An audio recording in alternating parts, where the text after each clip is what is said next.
बच्चों, आज हम इस वीडियो में कक्षा 5 पर्यावरण अध्ययन का पेपर हल करेंगे।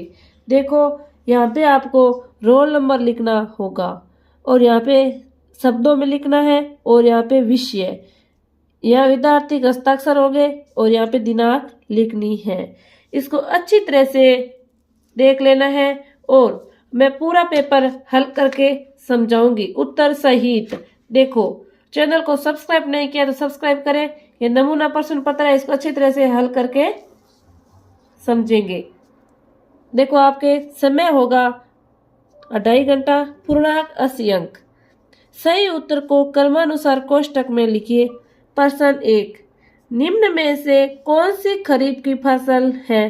तो यहाँ पे बाजरा होगा, यहाँ पे ए भर देना है। आपको अलग से कोई उत्तर पुस्तिका नहीं दी जाएगी, आपको पेपर के अंदर ही उत्तर लिखने होंगे। ध्यान रखें इन बातों का। प्रश्न 2, यातायात का दूसरा नाम क्या है? तो परिवहन, तो यहाँ पे बै भर देना है। 3, पहले लोग यात्रा के लिए मुख्य रूप से क्या उपयोग करते थे? बैलगाड़ी का, इसमें सही ऑप्शन होगा। प्रश्न नंबर 4, सड़क के किनारे लगी लाल लाइट क्या संकेत करती है? तो रुकने का, इसमें भर देना है। 5, कौन सा पक्षी तने में छेद करके घोंसला बनाता है? कंठफोड़ा, तो इसमें सही ऑप्शन है जो आपके सही होगा। प्रश्न नंबर 6, जैसलमेर का मौसम कैसा था? गर्म और शुष्क, इसमें बै। प्रश्न 7, पानी में घुलने वाला पदार्थ कौन सा है? नमक है जो पानी में घुलता है, इसमें द ऑप्शन सही होगा। इस प्रकार प्रश्न नंबर 7 को हल करना है। प्रश्न नंबर 8, बिजली के आविष्कार से पहले लोग रात में कैसे पढ़ते थे? तो देखो, इसका उत्तर ये आपके 3 नंबर का आएगा। लोग दिया, लालटेन, मशाल की रोशनी में पढ़ते थे। दिए में तेल और बाती डालकर जलाया जाता था, लेकिन हवा चलने पर लौ कांपती थी और तेल खत्म होने पर रोशनी बंद हो जाती थी। प्रश्न नंबर 9, मानचित्र का उपयोग क्यों किया जाता है? समझिए। मानचित्र का उपयोग बिना किसी व्यक्ति की मदद के रास्ता ढूंढने में तथा विभिन्न स्थानों के बीच की दूरी और दिशाओं का पता लगाने में किया जाता है। यह भी आपके 3 नंबर का क्वेश्चन आएगा, इसको अच्छी तरह से याद कर लेना है बच्चों। प्रश्न संख्या 10, मिट्टी के बर्तन पर्यावरण संरक्षण में कैसे उपयोगी हो सकते हैं, बताइए। तो यह भी आपके 3 नंबर का आएगा, तो इसका अच्छी तरह से उत्तर लिखना है। मिट्टी के बर्तन हानिकारक रसायन नहीं छोड़ते हैं तथा ये आसानी से वापस मिट्टी में मिल जाते हैं तथा कचरा भी नहीं होता है। प्रश्न नंबर 11, देखो, रिक्त स्थानों की पूर्ति कीजिए। तो आपके उत्तर तो दिया होगा और इसमें सही कौन सा होगा वो अपने पढ़ना है। विश्नोई समाज में, तो देखो यहाँ पे 2 दिया गया, पेड़ों और बकरियों। तो विश्नोई समाज ने पेड़ों को बचाने के लिए जान की बाजी लगाई। मानचित्र किसी स्थान पर चित्रात्मक रूप होता है, तो इसमें चित्रात्मक होगा। भारत की सबसे लंबी नदी गंगा नदी है। इस प्रकार इनको भरना है। प्रश्न नंबर 12, प्राणायाम से हमें क्या लाभ होता है?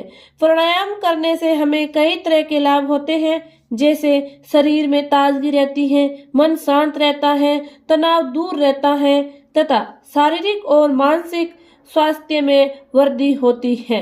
इस प्रकार प्रश्न नंबर 12 को हल करना है, इसको अच्छी तरह से याद कर लेना है बच्चों।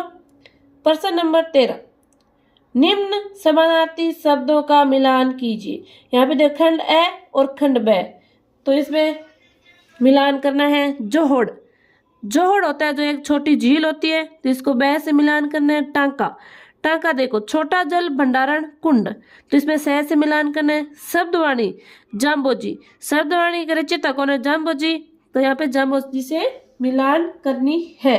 इस प्रकार प्रश्न नंबर 13 को हल करना है। आगे देखो बच्चों, प्रश्न नंबर 14, हमें जानवरों के साथ कैसा व्यवहार करना चाहिए?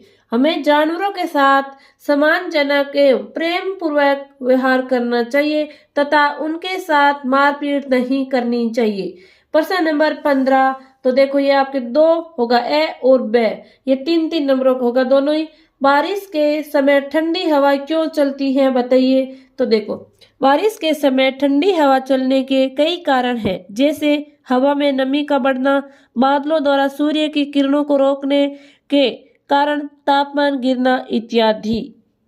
तो देखो भारत को प्रायद्वीप क्यों कहा जाता है। तो देखो इसका उत्तर, भारत 3 ओर से जल, अरब सागर, बंगाल खाड़ी, हिंद महासागर से घिरा है और एक और भूमि से जुड़ा है, इसलिए इसे प्रायद्वीप कहा जाता है। प्रश्न नंबर 16, समय के साथ रोशनी के साधनों में क्या बदलाव आया है, इससे हमारे जीवन पर क्या प्रभाव पड़ा। तो देखो उत्तर, पहले बदलाव लिखेंगे, इसके देखो बदलाव।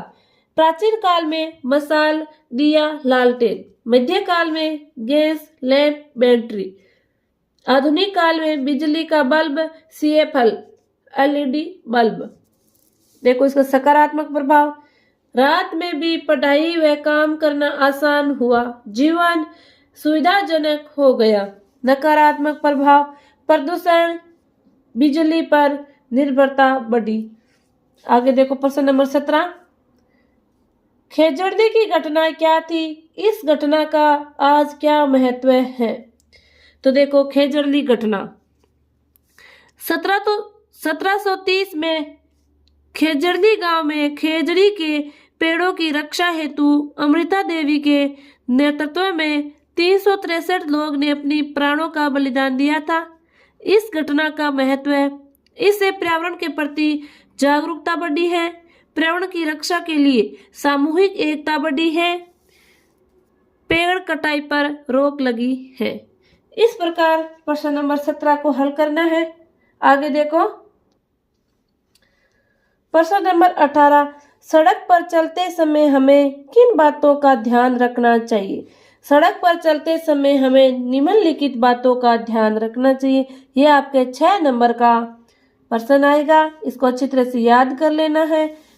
देखो सड़क पर चलते समय हमें निम्नलिखित बातों का ध्यान रखना चाहिए।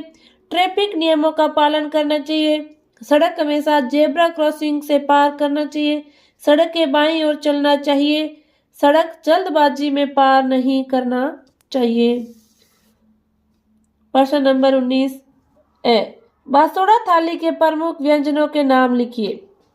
तो देखो बासोड़ा थाली के प्रमुख व्यंजन बाजरे की रोटी, गुड़, दही, छाछ, बेसन की रोटी, मीठा चूरमा, कड्डी, केर सांगरी, अचार, पंचकूटा की सब्जी इत्यादि। इस प्रकार प्रश्न नंबर 19 को हल करना है। त्योहारों का हमारे जीवन में क्या महत्व है। त्योहार सामाजिक एकता, सांस्कृतिक मूल्यों और स्वास्थ्य जागरूकता को बढ़ावा देते हैं तथा रिश्तों को मजबूत करते हैं और खुशी का अवसर प्रदान करते हैं। शीतला सप्तमी जैसे त्योहार मौसमी बीमारियों से बचाव सिखाते हैं। इस प्रकार प्रश्न नंबर 19 के ए और ब को हल करना है, दोनों 3-3 नंबर के आएंगे। प्रश्न नंबर 20 ए, यदि जंगल में पानी सूख जाए तो वहां रहने वाले जानवर कहाँ जाएंगे। यदि जंगल में पानी सूख जाए तो वहां रहने वाले जानवर अन्य जल स्रोतों की तलाश में अन्य जंगलों में चले जाएंगे। कुछ जानवर आसपास के नदियों, झीलों या तालाबों में जा सकते हैं। आगे देखो ब नंबर, यदि सभी पेड़ कट जाए तो पक्षी कहाँ रहेंगे। यदि सभी पेड़ कट जाए तो पक्षी अपना प्राकृतिक घर, भोजन और सुरक्षा खो देंगे और उन्हें रहने के लिए मानव निर्मित संरचनाओं जैसे इमारतों, घर, बिजली के खंभों या अन्य मुश्किल जगहों की तलाश करनी पड़ेगी, जिससे उनकी आबादी में भारी गिरावट आएगी तथा वे विलुप्त हो जाएंगे। आगे देखो प्रश्न नंबर 21, वायु प्रदूषण का क्या कारण है। वायु प्रदूषण के कारण निम्नलिखित है। यह आपके 4 नंबर का आएगा और इसका ब है वो भी 4 नंबर का आएगा। तो देखो, 1 फैक्ट्रियों से निकलने वाला धुआं, 2 मोटर गाड़ियों से निकलने वाला धुआं, प्लास्टिक के कचरों को खुले में जलाने पर, पत्थरों को तोड़ने व खदानों से निकलने वाली धूल मिट्टी के कण। इस प्रकार प्रश्न नंबर 21 के ए को हल करना है। आगे देखो प्रश्न नंबर ब। पर्यावरण को आप किस प्रकार स्वच्छ रख सकते हो, बताइए। पर्यावरण को हम निम्न प्रकार से स्वच्छ रख सकते हैं। 1 पेड़ पौधे लगाकर हम पर्यावरण को हरा भरा बनाएंगे। 2 प्लास्टिक का उपयोग कम करके हम प्लास्टिक के कचरों को कम कर सकते हैं। 3 जैव विविधता की रक्षा करके हम परिस्थिति की संतुलन बना सकते हैं। इस प्रकार प्रश्न नंबर 21 के ए और ब को हल करना है। आगे देखो प्रश्न नंबर 22 का एन। प्लास्टिक हमारे पर्यावरण के लिए हानिकारक क्यों है, समझाइए। प्लास्टिक हमारे पर्यावरण के लिए निम्न प्रकार से हानिकारक है। पर्यावरण प्रदूषण, प्लास्टिक की थैलियां और बोतलें सैकड़ों वर्षों तक पर्यावरण को दूषित करती हैं। 2 जानवरों को नुकसान, जानवर प्लास्टिक को गलती से खा लेते हैं जिससे वे बीमार पड़ते हैं या मर जाते हैं। 3 जल निकासी में रुकावट, प्लास्टिक का कचरा नालियों में जमा होकर जल निकासी को अवरुद्ध करता है। ब नंबर, यदि किसान अनाज नहीं उगाए तो शादी के भोजन पर क्या असर पड़ेगा। यदि किसान अनाज न उगाए तो हलवाई को मिठाइयाँ और व्यंजन बनाने के लिए अनाज, दालें और सब्जियां नहीं मिलेगी।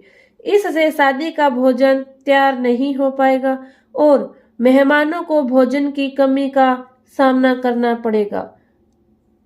आयोजन अधूरा रह जाएगा।